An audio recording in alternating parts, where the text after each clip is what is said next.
Chapter 12.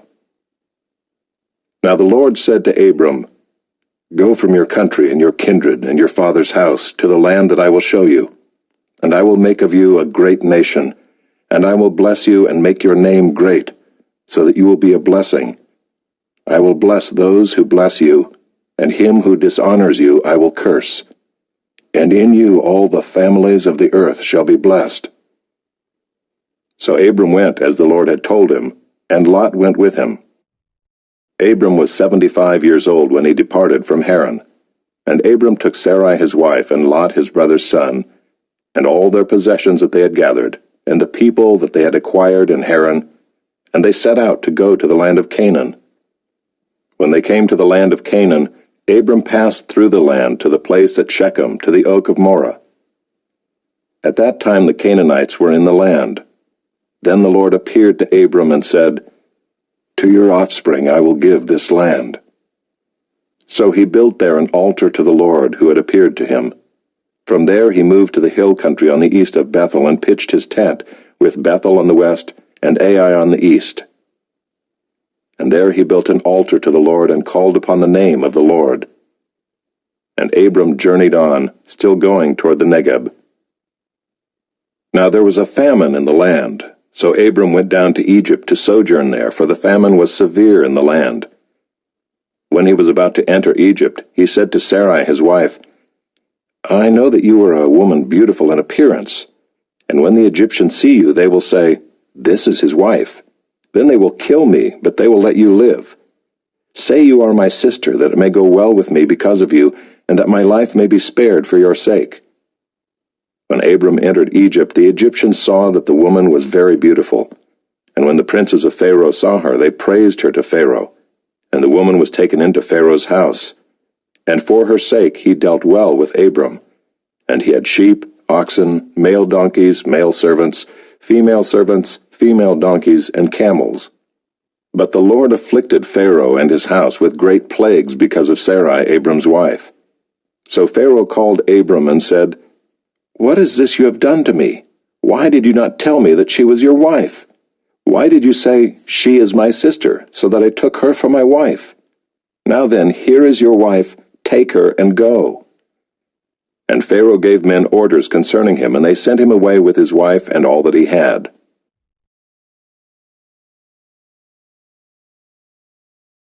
Chapter 13. So Abram went up from Egypt, he and his wife and all that he had, and Lot with him, into the Negeb. Now Abram was very rich in livestock, in silver, and in gold. And he journeyed on from the Negeb as far as Bethel, to the place where his tent had been at the beginning, between Bethel and Ai, to the place where he had made an altar at the first. And there Abram called upon the name of the Lord. And Lot, who went with Abram, also had flocks and herds and tents, so that the land could not support both of them dwelling together, for their possessions were so great that they could not dwell together. And there was strife between the herdsmen of Abram's livestock and the herdsmen of Lot's livestock.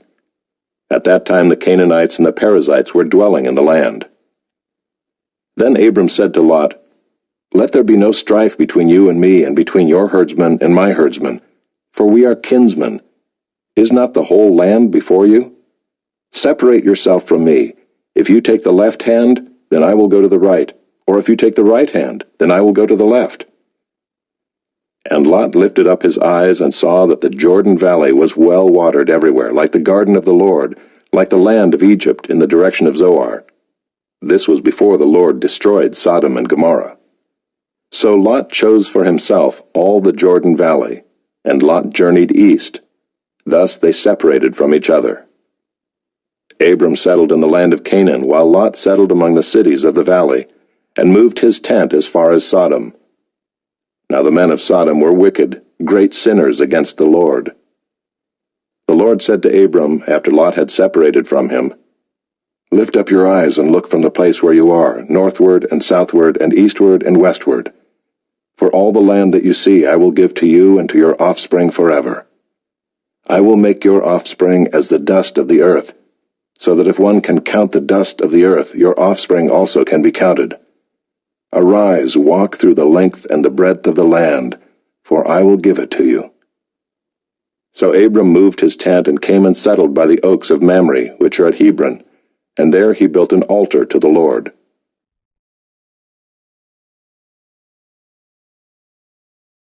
Chapter 14. In the days of Amraphel king of Shinar, Arioch king of Elasar, Kedorlaomer king of Elam, and Tidal king of Goyim, these kings made war with Bera king of Sodom, Birsha king of Gomorrah, Shinab king of Admah, Shemeber king of Zeboim, and the king of Bela, that is Zoar. And all these joined forces in the valley of Siddim, that is the Salt Sea. 12 years they had served Kedorlaomer, but in the 13th year they rebelled. In the 14th year, Kedorlaomer and the kings who were with him came and defeated the Rephaim in Ashtaroth Karnaim, the Zuzim in Ham, the Emim in Sheva Kiriathaim, and the Horites in their hill country of Seir as far as El Paran on the border of the wilderness. Then they turned back and came to En-Mishpat, that is Kadesh, and defeated all the country of the Amalekites and also the Amorites who were dwelling in Hazazon Tamar. Then the king of Sodom, the king of Gomorrah, the king of Admah, the king of Zeboim, and the king of Bela, that is Zoar, went out, and they joined battle in the valley of Siddim with Kedorlaomer king of Elam, Tidal king of Goyim, Amraphel king of Shinar, and Arioch king of Elasar, 4 kings against 5. Now the valley of Siddim was full of bitumen pits, and as the kings of Sodom and Gomorrah fled, some fell into them, and the rest fled to the hill country. So the enemy took all the possessions of Sodom and Gomorrah, and all their provisions, and went their way. They also took Lot, the son of Abram's brother, who was dwelling in Sodom, and his possessions, and went their way. Then one who had escaped came and told Abram the Hebrew, who was living by the oaks of Mamre the Amorite, brother of Eshcol and of Aner. These were allies of Abram. When Abram heard that his kinsman had been taken captive, he led forth his trained men, born in his house, 318 of them, and went in pursuit as far as Dan. And he divided his forces against them by night, he and his servants, and defeated them and pursued them to Hobah, north of Damascus. Then he brought back all the possessions, and also brought back his kinsman Lot with his possessions, and the women and the people. After his return from the defeat of Kedorlaomer and the kings who were with him, the king of Sodom went out to meet him at the valley of Sheva, that is the king's valley. And Melchizedek king of Salem brought out bread and wine. He was priest of God Most High. And he blessed him and said, Blessed be Abram by God Most High, possessor of heaven and earth. And blessed be God Most High, who has delivered your enemies into your hand. And Abram gave him 1/10 of everything. And the king of Sodom said to Abram, Give me the persons, but take the goods for yourself. But Abram said to the king of Sodom, I have lifted my hand to the Lord, God Most High, possessor of heaven and earth, that I would not take a thread or a sandal strap or anything that is yours, lest you should say, I have made Abram rich. I will take nothing but what the young men have eaten, and the share of the men who went with me. Let Aner, Eshcol, and Mamre take their share.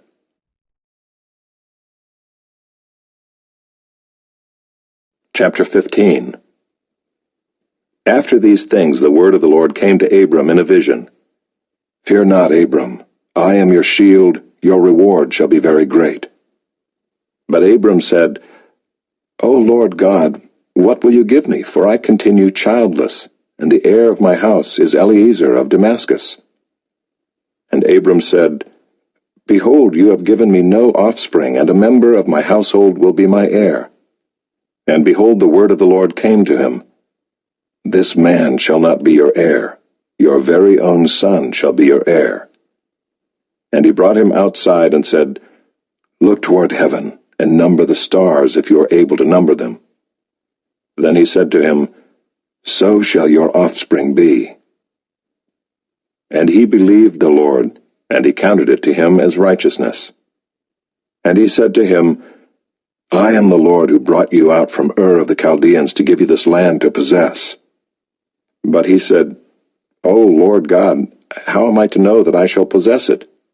He said to him, Bring me a heifer 3 years old, a female goat 3 years old, a ram 3 years old, a turtle dove, and a young pigeon.